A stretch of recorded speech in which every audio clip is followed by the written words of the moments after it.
बिहार बंद का आह्वान किया गया था, तो इसको लेकर आप क्या कहेंगे? देखिए, जिस तरीके से मनीष कश्यप जिसने झूठी खबर फैलाने का काम किया और उसने खुद आकर सरेंडर किया, देखा ना आपने किस तरीके से, और आज उसके समर्थक बिहार के रोडों को सड़कों को जाम कर रहे हैं। जिन रोडों और सड़कों को जाम करने से लोगों को किस प्रकार की तकलीफ का सामना करना पड़ता है वो आप सभी के सामने तस्वीरें हैं। आप ये सोचिए कि एक तो पहले गलती करता है, एक तो चोरी, ऊपर से सीना जोरी, और जो इसके समर्थक हैं, मैं बिहार की पुलिस से कहूंगा कि इन पे सख्त से सख्त कार्रवाई जाए और इनके ऊपर सबके ऊपर मुकदमा दर्ज किया जाए। क्योंकि अगर आपको प्रदर्शन करना है तो केंद्र की सरकार यही कहती है ना कि प्रदर्शन करने के लिए जाइए रामलीला मैदान, जाइए जंतर मंतर, आप सड़कों पे क्यों घेरेंगे? तो यही बात अब हम कह रहे हैं कि अगर आपको प्रदर्शन करना है तो जाइए बिहार के पटना के गांधी मैदान में, वहां करिए और परमिशन लेकर।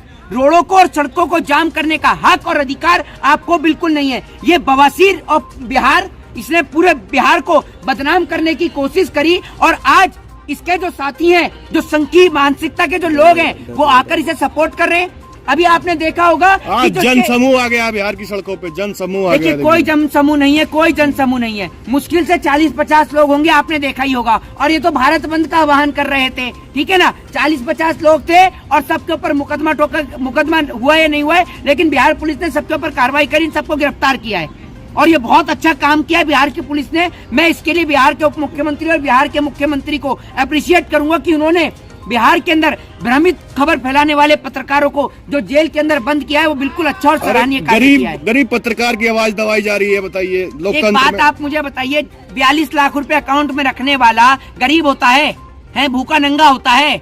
ये बताइए ना आप मुझे। एक बात आप मुझे बताइए, 42 लाख रुपए कौन से गरीब के घर में होते हैं? बता दीजिए आप मुझे, वो गरीब कहाँ से है? आप बात वो कहिएगा जिस बात में तर्क हो। तर्कशील बात जब आप कहेंगे तो आप पत्रकार कहलाए जाएंगे। बेवजह झूठ मत बोलिए। गरीब पत्रकार का मतलब है कि वो गरीब और मजदूरों की बात उठाता था।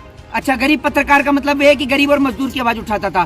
तो एक बात आप मुझे बताइए कि तब आपने आवाज क्यों नहीं उठाई उत्तर प्रदेश के अंदर, जब मध्य प्रदेश के अंदर पत्रकारों को नंगा कर दिया गया? आपने क्यों नहीं उठाई? तब तो नहीं उठाई आपने। जब बिहार के अंदर से मजदूरों को मार के भगाया गया तब आपने आवाज नहीं उठाई। वो महाराष्ट्र के अंदर से मजदूरों को मार के भगाया गया तब आपने आवाज नहीं उठाई। तब तो नहीं उठाई आपने। और रिहाई की मांग की जा रही है, जल्द से जल्द उनको छोड़ा जाएगा। अरे भैया, अफवाह फैलाने वालों की सजा जो है वो जेल के अंदर है, जगह जो है वो जेल के अंदर है। और मैं आपको बता दूं कि जो लोग कह रहे हैं कि ये गरीब पत्रकार है, उसने सरेंडर ही सिर्फ इस बात को लेकर किया जब कुर्की की खबर आई, वरना जगह जगह भगोड़ों की तरह भाग रहा था ये बवासीर और बिहार। जब इसकी कुर्की की खबर इसके पास पहुंचती है, उसके बाद आकर ये सरेंडर करने का काम करता है। आपने देखा होगा कि इसको मनीष कश्यप को किस तरीके से जगह जगह न्यूज चैनल्स पर आकर मीडिया पे इंटरव्यू दे रहा था। इसके 3 बैंक अकाउंट को जो है वो बिहार की पुलिस ने सीज भी किया, जिसमें 42 लाख रुपए से ज्यादा की रकम और राशि निकली। अब आप ये सोचिए, ये तो 42 लाख थे, और भी होंगे इसके खाते में जो इसने फटाफट निकाल लिए। अरे वो गरीबों की मदद करते हैं, गरीबों की आवाज उठाते हैं, लगातार छात्रों की आवाज उठाते हैं। कौन से छात्रों की आवाज उठाती? जब छात्रों को मारा गया था बिहार के अंदर, जब सरकार थी भाजपा की, जब छात्रों के ऊपर लाठी और डंडे चार्ज किए गए, तब तो इन्होंने आवाज नहीं उठाई। जब उत्तर प्रदेश में छात्रों को मारा गया तब तो इन्होंने आवाज नहीं उठाई। बताइए ना आप मुझे। मुजफ्फरपुर इन्होंने जब जेएनयू के अंदर, जामिया के अंदर छात्रों को मारा गया तब सो रहे थे या गूंगे और बहरे हो गए थे? ये व्यक्ति सिर्फ और सिर्फ मुसलमानों के खिलाफ देश के अंदर जहर घोलने का काम करता है। मुसलमानों के लिए इसने कैसे कैसे और किस किस प्रकार के जहरीली भाषा का और जहरीले भाषण का प्रयोग किया है, आप इसकी वीडियो में देख सकते हैं। उनके समर्थकों का कहना है कि उन्होंने जो है भ्रष्टाचार और बॉलीवुड की पोल खोली है, इसलिए उनको दबाया जा रहा है। अरे भैया, कौन से बॉलीवुड की पोल खोल दी है? कौन से बॉलीवुड की पोल खोल दी? ये बताइए ना। कंगना रनावत की खोल दी क्या? ये तो बताइए आप मुझे, कौन से बॉलीवुड की पोल खोल दी? ड्रग्स 7 का पोल खोला है। ड्रग्स 7 का पोल खोला है बॉलीवुड के अंदर। ड्रग्स का कैसा धंधा चल रहा है? ये बताइए ना, किसके पोर्ट पर ड्रग्स पकड़ा जा रहा है? तब तो नहीं बोला इन्होंने किसके पोर्ट पर पकड़ा जा रहा है। पठान का बाइकआउट किया है। हाँ जी, पठान का बाइकआउट हिंदू राष्ट्र बनाना है। पठान का बाइकआउट करने वाला ये होता कौन है? एक पत्रकार ये करेगा कि पठान का बाइकआउट करेगा। इनके आका तो पठान को प्रमोशन कर रहे हैं और ये पठान का बाइकआउट कर रहे हैं। किस प्रकार के शब्दों का प्रयोग किया था आपको बताइए? कश्मीर फाइल की टिकट फ्री में बांट रहा था। हाँ, अब आप सोच लीजिए। और उसके बाद और ये पठान फिल्म का जो विरोध कर रहा था, वही कश्मीर फाइल के जो लोग हैं वो इसको समर्थन दे रहे थे, पठान फिल्म को। तो ये दो तरीके की विचारधारा से खेल रहा था। इसने सोचा कि भाजपा के लोग इसे बचा लेंगे, लेकिन इसने ऐसा काम किया है कि अब इसको बिहार पुलिस के साथ साथ तमिलनाडु की पुलिस भी तमिलनाडु ले जाने के लिए तैयार है। ट्विटर पे भारी समर्थन दिया गया, आज लाखों में ट्वीट हुए हैं उनके समर्थन। अरे भैया लाखों में ट्वीट किया, अब तो मैं आपको बताता हूँ, पैसे देके आप खुद ट्विटर पे ब्लू टिक भी ले सकते हैं। लाखों में क्या हजारों में ट्वीट हो जाते हैं। भाजपा की IT सेल से संपर्क करिए, लाखों हजारों में ट्वीट हो जाते हैं। सब की सब फेक ID होती है और उनपे लाइक करने वाले देखिएगा विदेशी लड़की होती है। कोई ऐसे करके है, कोई ऐसे करके है। नाम इतने गंभीर गंभीर है कि आप सोचेंगे कि इंडिया से बाहर वाले लोग भी हिंदी इतनी बढ़िया समझ रहे हैं। ये देख लीजिए इतने ट्वीट हो रहे हैं। तेजस्वी यादव के खिलाफ उन्होंने मोर्चा खोला है, तो उसमें गलत क्या करा उन्होंने बताइए। भैया तेजस्वी यादव खून लालू प्रसाद यादव का है। जब उनके पिताजी के खिलाफ आज तक मोर्चा खोलने वाले उनके पिताजी का कोई कुछ नहीं कर पाया, तो उनके बच्चों का कहां से करेगा, जरा ये तो बता दीजिए। दूसरी बात ये कि तेजस्वी यादव ने सिर्फ और सिर्फ जो है बिहार की जो मर्यादा को जो लोग बदनाम कर रहे थे, बिहार को जो बदनाम कर रहे थे, उनको गिरफ्तार कराने का काम किया और बहुत अच्छा काम किया है कि मनीष कश्यप जैसे चड्डी छाप संगी पत्रकार को जेल के अंदर बंद किया। और इसके समर्थन में जो भी सड़कों पर उतरे, बिहार की पुलिस को जोरदार लाठी और डंडे के साथ, वाटर कैनन और आंसू गैस के गोलों के साथ उनका स्वागत करना चाहिए। जैसे केंद्र की सरकार ने किसानों के ऊपर आंसू गैस के गोले दगवाए, इनके ऊपर भी दागे जाने चाहिए, तब इनको समझ में आएगा। आज ये लोग सड़कों पर किस मुंह से उतर रहे हैं? एक बात आप मुझे बताइए, कोई भी ऐसे तो कल को झूठी खबर फैलाएगा, जो उसको समर्थन देता है सबके खिलाफ मुकदमा दर्ज करिए। मनीष कश्यप की वजह से ही बिहार के अंदर जिहाद का खात्मा हुआ है, ऐसा बिहार की जनता मानती है। एक बात आप मुझे बताइए, what is the definition of जिहाद? किसे कहते हैं जिहाद? बताइए बताइए, किसे कहते हैं जिहाद?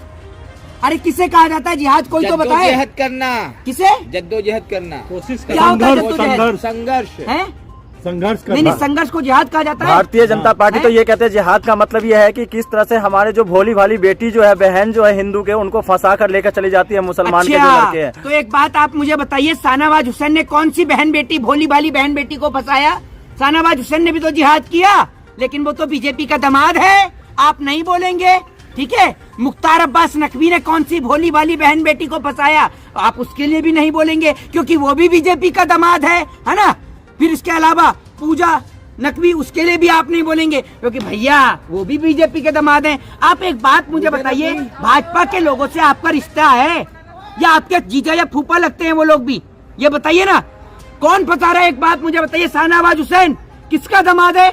जरा इस सवाल का जवाब दीजिए। लाल कृष्ण आडवाणी ने किससे शादी करी? अपनी बेटी की किससे शादी कराई? मुरली मनोहर जोशी, बताइए तो जरा कौन है ये? मुख्तार अब्बास नकवी, पूजा नकवी, इनका जवाब दीजिए। शाहनवाज हुसैन, बताइए कौन है? बताइए ना आप मुझे। अरे अरमान बन के अमन बन जाते हैं। अरमान सुन लीजिए, जिहाद का मतलब क्या है? जिहाद का मतलब होता है वैसे संघर्ष, ठीक है। और वैसे, और ये जो भाजपा वाले बताते हैं जिहाद, जब ये चुपचाप अपनी बहन बेटियों को, भाजपा वालों को मुसलमानों से इतनी नफरत है, और आप समझ सकते हैं नफरत कितनी बड़ी लेवल की है, कि पूरे देश में मुसलमानों के खिलाफ जहर घोलेंगे और दामाद भाजपा वाले मुसलमानी पकड़ जिनका आप जिन पर आप आरोप लगा रहे हैं, वो सबका विश्वास जीतने का काम कर रहे हैं। भाजपा का सुन लीजिए, भाजपा का और भाजपा जो शादी करने वाले जितनी भी अपनी बहन बेटियों के लोग शादी करते हैं, इन्हों का संबंध ऐसा है मुसलमानों से जैसे तेल और पानी का। पूरे देश में जहर घोलेंगे, सबको बताएंगे कि तेल और पानी एक साथ लगाओगे तो सर के अंदर डैंड्रफ हो जाएगा, लेकिन खुद दामाद मुसलमान पकड़ पकड़ के लेके आएंगे, ऐसा है इनका। खुद तेल और पानी एक साथ ही लगाएंगे, समझ लीजिए। बहुत सारे पूरे देश में जहर घोलेंगे, आग घोले। अब आप सुनिए, बहुत सारे लोग ऐसे थे भाजपा के, ये जो बिकाऊ लोग हैं, भाजपा के जो नेता बने बैठे हैं, एक वो बेबी बियर पी के नाचे लू छम छम, वो तो पता नहीं कहाँ है। रिंकिया के पापा ही हंस दे ले, रिंकिया के पापा मनोज तिवारी समर्थन में आए हैं। भैया ये मनोज तिवारी मनीष कश्यप के समर्थन में आते हैं। लेकिन जब उत्तर प्रदेश के अंदर कानपुर के पूर्वांचल देहात में झोपड़ी में आग लगा के माँ और बेटी को जला दिया जाता है, तो मनोज तिवारी का गला सूख जाता है।